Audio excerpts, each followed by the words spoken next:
setting up is entirely ad hoc. This is a quote that came across one of the crisis mapping groups shortly after the Mumbai bomb blast, asking if anybody knew of a map that was online so that they could send volunteers to it.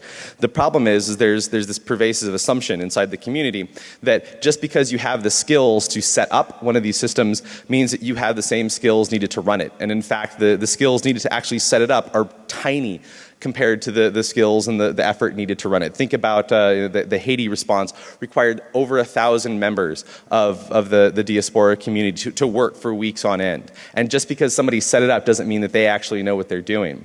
But because we're in the place where we don't know who's going to be setting these things up in any given crisis and a disaster, we're at the point where we have to build trust on the fly with whoever's running them. And what we found in doing this is there's kind of 3 core concepts that we can use for trying to determine trust on the fly. The first is corroboration. I was contacted by the group in Egypt that was then contacted by the secret police. And I had no idea who they were. But I had a colleague that was working with them. I trusted her and she could corroborate their story. The next is reputation. The individual who set up the deployment in Pakistan was a guy who was a TED fellow and a tech CEO. And so TED, the Smart People's Conference, they do vetting. He's a tech CEO, so he has to have some kind of a skill. Still, he knew nothing about crisis mapping, but he seemed to be kind of a smart guy. And then finally, we have history, past experiences with a particular person. And in this case, the individual who set up the crisis map to help the Mumbai bomb blast was somebody that we'd worked together with on PAC Report in Pakistan. So we had a background with him. But the problem with anybody being able to set these things up on the ground is like you mentioned, direct attacks.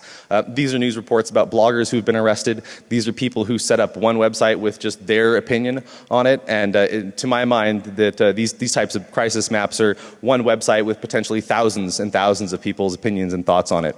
So the idea that they could be targeted in the same way as bloggers makes seems like a pretty short jump to me. And remember, we're in a position where the secret police are already contacting these groups. So when you think about direct attacks, we've got kind of a range of vulnerabilities where the individuals, the local NGOs on the ground, like you guys said, are the ones who are most susceptible to attack. The other concern is that we don't have to worry just about direct attacks. We have to worry about indirect attacks, infiltration of groups by hostile organizations. And this could be something like someone is picked up and their account is tortured out of them. This could be somebody who is paid by money. This could be a computer that is hacked. And our primary defense against that is isolation of operations. This is equivalent to the need to know approach in the government security community. But what you see when you think about isolation of operations is that the smaller the organization, the higher the likelihood that a compromise could lead to a compromise of the actual deployment. Another reason why this should not necessarily be done by individuals. So we have our threats to deployment managers, but let's assume we've got somebody who's willing to do this. The next question is they're responsible for deploying a crisis map. And crisis maps have got to do a couple of things. They've got to collect messages from the ground, process them into reports, and then present those out. And right now you have kind of three options for what your crisis map platform is going to be. You can code it from scratch, just hack it together. They're fairly straightforward programs to run. You got to be able to pull things in, put them on a map somehow.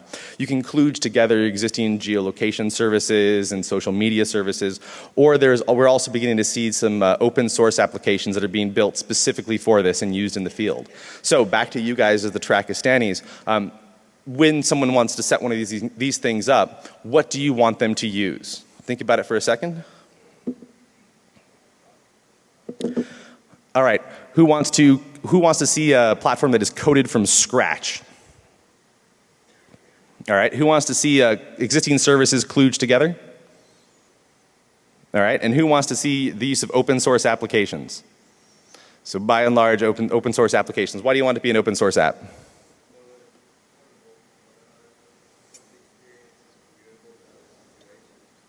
Is that what you want to do as a bad person or as a good person? You're saying that it's useful and transferable to other situations.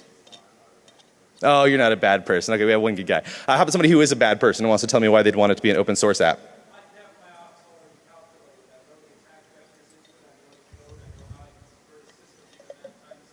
Exactly. Yeah. So you have the code. You can figure out your attacks ahead of time. You know how to subvert it. One more person. Show of hands. Gentleman in the blue shirt.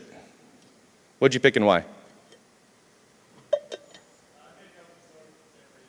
Open source for the same reason? Yeah, so what we're seeing a lot is actually this is being used primarily by open source projects. And the key from the good person side for using open source projects is that they are adaptable.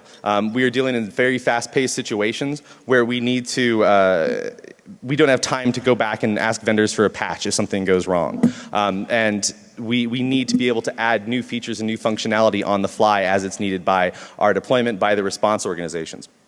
But the downside, of course, to that is we are going to have code vulnerabilities. This is going to take place whenever you write something that's code. The particular open source app that we use a lot is one called Ushahidi.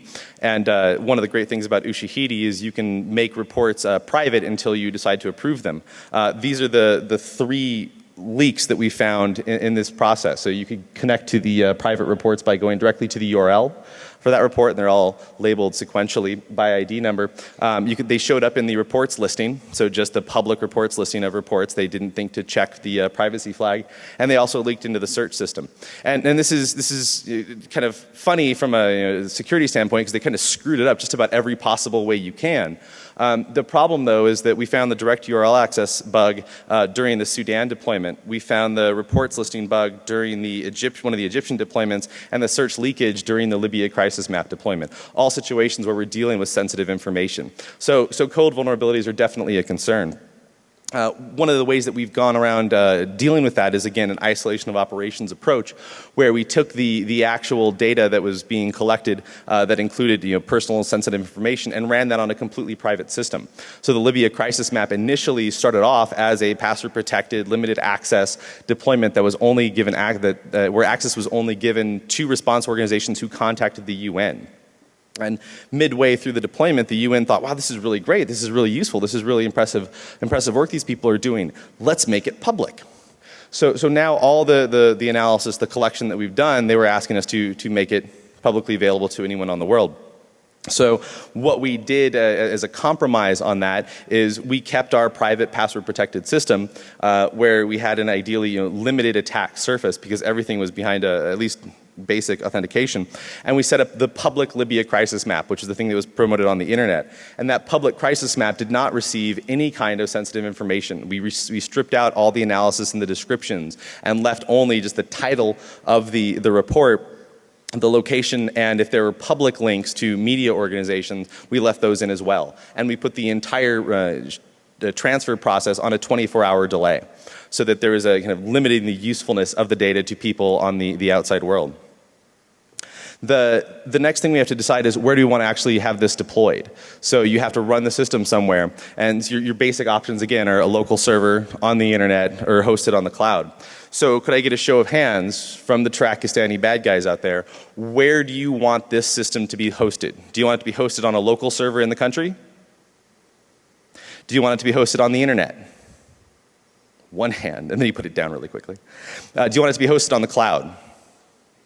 All right, someone who said they wanted to host it on the cloud, could you tell me why? Sir. A couple of reasons. One, I can shut down the internet in my country. Secondly, the cloud is so full of insecure places. I'll know where those are headed. Okay, so you can shut down the internet and then cloud providers have insecurities, you can get access to it. How about somebody who said they wanted it on a local server? Sir. Actually, ma'am. Gain physical access?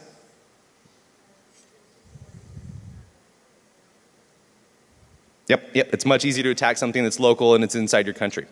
So you're absolutely right. The main concern for local servers are direct attacks. Fortunately, we haven't had that happen that I'm aware of. What we have had, though, is service interruption on the internet. The bad guys have figured out the internet off switch, not only to shut off internet for the entire country, but also for specific sites. So Egypt and Syria have just flat out cut the internet. Bahrain has significantly upped the number of sites that they're blocking. This is what happened to us, we believe, in Sudan. Fortunately, we were on a cloud provider, and so we were able to just switch IPs really quickly, and they weren't able to catch up and catch on to the fact that our IP had changed and the site was back online. The other thing we have to worry about is message interception. We understand that network traffic can be compromised, and we have different ways that we can deal with that. This is a report from the Wall Street Journal talking about how there's a belief that the various groups inside of the Middle East are using different tools to actually crack Skype. And this is something that's particularly concerning for us because Skype is like the de facto communication standard that's used for everybody who's doing this sort of work. So what we're working on to deal with this is the concept of we know that the local servers are potentially vulnerable to attack. We know the cloud servers can be blocked, they're shut off. So we're working on systems to synchronize and anonymize traffic back and forth. So this is similar to what we were doing with Libya Crisis Map, where we were switching between a public and a private instance, but we're also going to be doing it from the cloud back onto the ground. So, and the off chance that the server is attacked, that the server is compromised on the ground, the bad guys aren't going to be able to find the sort of sensitive information that they're going to want to get, that they're going to want to be able to use. So we've gone through, picking up a lot of these, covering a lot of these questions. Who are we? Where are we deploying? What are we deploying? And the last question, of course, is what are we going to do this for? And there's a huge variety of different things that this can be done for. Doing things like tracking the location of people in need that have been affected by a crisis, monitoring for war crimes and collecting information that can be used in prosecution later, directing people. Directing aid. And the big concern, though, is that we've gone through all this work and all these different ideas and all this different thought process and looked at these different vulnerabilities, but we're still inside of that tiny little dot. There's still a lot of work that has to be done around these types of deployments to actually make them successful. And we have things like spreading the word, actually getting the message out to the populace, to the people that we're going to be collecting information from about what it is that, that we're looking for and what we can provide. And we've got a couple of different options. The first is pass it on to no one. Just passively collect the data that's coming in. Use a private network, ideally people that have been trained ahead of time. This is what's being done in a lot of the vote monitoring types of deployments, where it's using a small set of vote monitors who already know protocols both for reporting and ideally for security. Or you can just put the word out to absolutely, totally everyone out there who will listen, letting them know, hey, this thing is online, send us your information. The first concern with passing the message out is misinterpretation. This is the equivalent of when you call your doctor and they say, if this is an actual emergency, please call 911. And in situations where the system that's being used to collect this data is not directly linked to the response organizations, kind of indirectly linked, there's people on the ground trying to promote it for use by the response organizations, there's the possibility that they could be intercepting messages and the people on the ground could think that they're going to be getting an automatic response from this. And so they won't think to go out and contact the actual aid organizations who may be better positioned to give them aid. Another concern is message corruption. This is a tweet that went out during the Sudan, not the Sudan deployment that I worked on, but another one that was tracking violence inside of Khartoum, basically saying, hey, don't go to this site. It's been infiltrated by the Sudanese government. The problem with this, there are a number of problems. The first is that it was actually a false message. The actual message had been sent out by the people running the platform that people should not use SMS to contact the platform because they couldn't trust that it wasn't being intercepted.